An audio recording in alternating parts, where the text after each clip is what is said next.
नमस्कार साथियों, कैसे हो आप। उम्मीद करता हूं कि आप फिट और फाइन होंगे। दोस्तों, अगर आप छत के ऊपर टाइल्स लगाने की सोच रहे हैं तो यह वीडियो आपके लिए ही है। अगर आप आर्किटेक्ट हो, इंजीनियर हो, ठेकेदार हो, मिस्त्री हो या फिर बिल्डिंग मटेरियल सप्लायर हो, आप इस वीडियो को पूरा अंत तक देख लेना। आई एम श्योर कि आज इस वीडियो के अंदर कुछ नया और अच्छा सीखेंगे। नए साथियों से अनुरोध करना चाहूँगा कि भले ही आप चैनल को सब्सक्राइब ना करें, लेकिन इस वीडियो को पूरा देखने के बाद ज़रूरतमंदों को शेयर ज़रूर कर देना जी।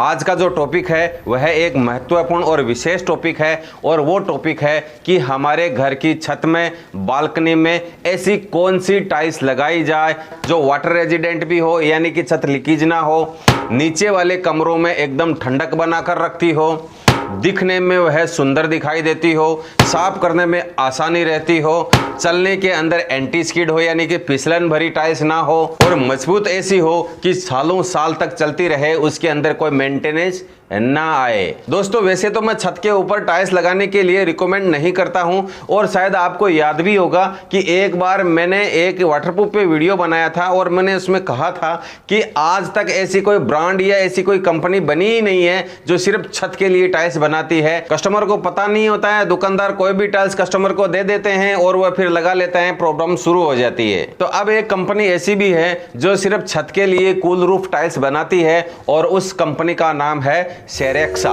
तो ये सेरेक्सा कूल रूफ टाइल्स ना सिर्फ घर को क्लीन और मॉडर्न बनाती है, बल्कि गर्मियों में टेम्परेचर को भी रिड्यूस करती है। इस टाइल्स के सारे फायदे मैं बताऊंगा, लेकिन सबसे पहले हम ये समझते हैं कि आखिर ये कूल रूफ टाइल्स होती क्या है, और इस कूल रूफ टाइल्स के अंदर ऐसा तो क्या है जो कि रेगुलर टाइल्स से यह डिफरेंट है। कूल रूफ टाइल्स बनाने की सबसे अच्छी ब्रांड कौन सी है, इसकी प्राइस क्या होती है, इस टाइल्स को कैसे लगाया जाता है, घर के ऐसे कौन कौन से हिस्से हैं, एरिया हैं जहां पर इस टाइल्स को हमको लगवाना चाहिए, ये टाइल्स कहां पर और कैसे मिलती है, सारी की सारी जानकारी आपको इस वीडियो के अंदर मिल जाएगी। अभी आप जो मेरे हाथों में टाइल्स देख रहे हैं, यही है सेरेक्सा कूल रूफ टाइल्स। अब आप सोचेंगे कि इसमें ऐसा क्या है जो कि रेगुलर टाइल्स के अंदर नहीं है। ये टाइल्स भी तो वैसी ही दिखती है जैसे कि मार्केट के अंदर दूसरी रेगुलर टाइल्स मिलती है।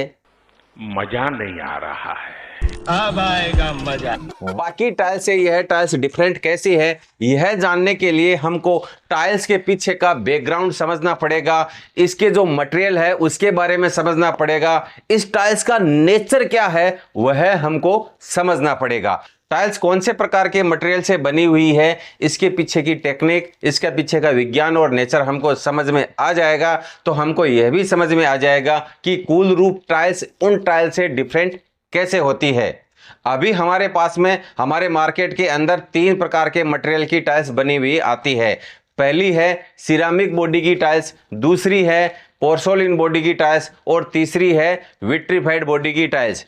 छत पर लगाने के लिए सबसे ज़्यादा सिरामिक बॉडी वाली टाइल्स को ही ज़्यादा रिकमेंड किया जाता है, क्योंकि यह टाइल्स सीमेंट के साथ में अच्छा बॉन्डिंग बनाती है। यह टाइल्स वाटरप्रूफ भी होती है, इसमें लीकेज की समस्या कम देखने को मिलती है, लेकिन यह टाइल्स सिरामिक बॉडी होने के कारण थोड़ी सी कच्ची होती है, और कच्ची होने की वजह से इसके जॉइंट में हम एपोक्सी नहीं भर पाते हैं, और उसमें एपोक्सी नहीं भर सकने के कारण उस टाइल्स के जॉइंट में हम हमेशा ग्राउट भरते हैं, जो कुछ समय बाद में निकल जाता है और उसमें से पानी रिसना शुरू हो जाता है।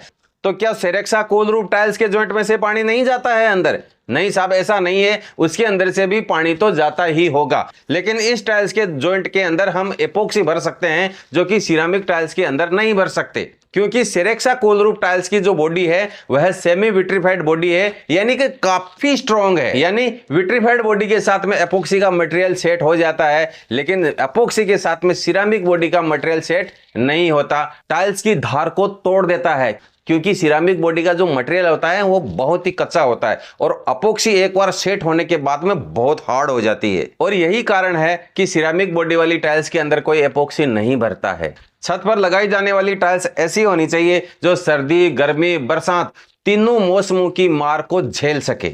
उसके बाद में नंबर आता है पोर्सोलिन टाइल्स का। यह पोर्सोलिन टाइल्स भी सीमेंट के साथ में अच्छा बॉन्डिंग बनाती है और इस टाइल्स की बनावट और धार का आकार ऐसा होता है कि इसमें भरा जाने वाला ग्राउट आसानी से निकलता नहीं है। लेकिन पोर्सोलिन टाइल्स की सबसे बड़ी समस्या यह होती है कि यह गर्मी को बर्दाश्त नहीं कर पाती। गर्मियों में यह टाइल्स एक्सपेंड होती है और वह टाइल्स फूलने लग जाती है। कई बार आपने देखा होगा कि फ्लोरिंग वाली टाइल्स धीरे धीरे ऊंचे उठ जाती है और हम ऐसा सोचते हैं या कहते हैं कि इसके नीचे गैस भर गई है। लेकिन इसका जो एक्चुअल रीजन होता है वह रीजन यही होता है कि टाइल्स एक्सपेंड होती है, उनको आजू बाजू जगह नहीं मिलने के कारण से वह टाइल्स ऊंची हो जाती है। इसलिए पोर्सोलिन टाइल्स को ऐसी जगह कभी नहीं लगाना चाहिए जहां पर गर्मी ज्यादा हो या फिर सूर्य की किरणें डायरेक्ट पड़ती हो। अब बात करते हैं तीसरे टाइप की टाइल्स की, यानी कि विट्रीफाइड बॉडी की। इस टाइल्स को आप छत पर लगवा सकते हैं, लेकिन इस टाइल्स को लगवाने का जो निर्णय है वह काफ़ी खर्चीला साबित होता है, क्योंकि यह टाइल्स पहली बात तो सीमेंट के अंदर नहीं लगती है। इसको लगाने के लिए प्रॉपर एडेसिव वगैरह ही लाना पड़ता है, जिससे इसकी कॉस्टिंग काफ़ी बढ़ जाती है। दूसरी बात यह है कि यह प्योर वाइट और प्लेन कलर में नहीं मिलती। अगर मिलती भी है तो वह टाइल्स मेट कलर में नहीं मिलती। ऐसी टाइल्स को फाइंड आउट करना काफ़ी हेडेक वाला काम है। इसके बाद में हमारे पास में एक ही विकल्प बचता है और वो है सेरेक्सा कोलरूफ टाइल्स का। इस टाइल्स की जो बॉडी है वह ना तो सिरामिक बॉडी है और ना ही विट्रीफाइड बॉडी है, यानी यह टाइल सिरामिक बॉडी और विट्रीफाइड बॉडी के बीच का वेरिएंट है और इसको कहते हैं सेमी विट्रीफाइड टाइल्स। इस टाइल्स को सेमी विट्रीफाइड बॉडी में बनाया गया है ताकि सीमेंट के साथ में अच्छी बॉन्डिंग बना सके और विट्रीफाइड मटेरियल होने के साथ में इसकी स्ट्रेंथ को भी बरकरार रखा जा सके। प्लेन व्हाइट कलर होने के कारण गर्मी भी इसका कुछ बिगाड़ नहीं पाती है और सूर्य से आने वाली 80% किरणों को रिफ्लेक्ट कर देती है और घर के अंदर होने वाली कूलिंग कॉस्ट को 30% तक यह रिड्यूस कर देती है। इस टाइल्स का मेट सरफेस ही इस टाइल्स को एंटी स्किड बनाता है, जो बरसात के दिनों में हमें फिसलने से बचाता है। मैं इस टाइल्स पे हाथ फिरा के दिखाता हूं, आपको एक अंदाजा लग जाएगा कि यह टाइल्स कितनी मेट है। मैं यहां पर मेरे नाखून इस टाइल्स के सरफेस पे रगड़ रहा हूं तो आपको आवाज आ रही होगी। अगर यह टाइल्स ग्लोसी फिनिशिंग की होती तो इसमें नाखून के रगड़ने पर भी आवाज नहीं आती, लेकिन यह टाइल्स मेट फिनिशिंग होने के कारण इस पर आवाज आ रही है।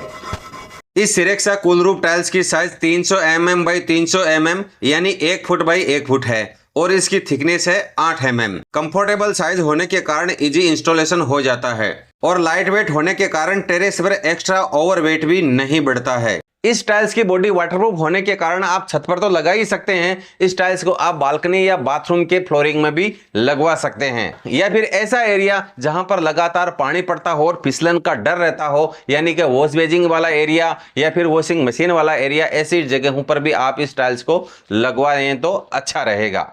इन टाइल्स को आप रेगुलर सीमेंट में या फिर एडेसिव में भी लगा सकते हैं। इन टाइल्स के जॉइंट में 3 या 4 mm की गैप रखकर एपॉक्सी भरने पर यह टाइल्स ही बहुत ही लग्जरी और प्रीमियम लुक देती है। टाइल्स लगाते समय खास बात का ध्यान रखना है कि फ्लोरिंग के अंदर इनफ स्लोप होना ही चाहिए ताकि पानी आसानी से अपने आप निकल जाए। और छत पर किसी भी प्रकार की टाइल्स लगाने से पहले आपको वाटरप्रूफ जरूर करवा लेना है ताकि 30 से 35 साल तक आपको देखने जाना ही नहीं पड़े। कम बजट के अंदर छत पर अच्छी टाइल्स लगाना है तो मेरे हिसाब से सेरेक्सा कोलरूफ टाइल्स एक बहुत अच्छा विकल्प है और आजकल इस टाइल्स की बहुत ज्यादा डिमांड भी हो रही है, इसलिए सभी मटेरियल सप्लायर्स के पास में इस टाइल्स का स्टॉक होना ही चाहिए। अगर आप सेरेक्सा कोलरूफ टाइल्स खरीदना चाहते हैं तो नीचे डिस्क्रिप्शन में कॉन्टेक्ट डिटेल वेबसाइट का लिंक मैं आपको दे दूंगा, वहां पर आप कॉन्टेक्ट करके यह टाइल्स खरीद सकते हैं। तो आज के लिए बस इतना ही, मिलता हूं किसी अन्य वीडियो में, तब तक के लिए आप अपना बहुत बहुत ख्याल रखना। नमस्कार, राम राम।